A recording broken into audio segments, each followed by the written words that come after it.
ঘুরে ঘুরে আমার বাবার কথাই মনে আছে। তিনি এই স্টেজে দাঁড়িয়ে বলছিলেন,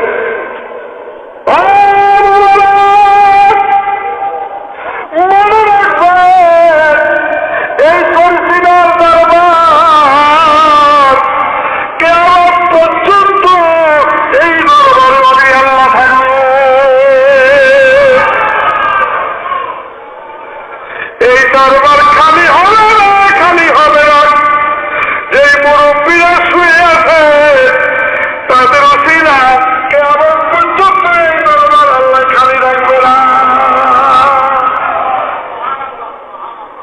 মানে একজনের পর একজন, একজনের পর একজন, এটা চলতেই থাকবে। এই দরবারের নেতৃত্ব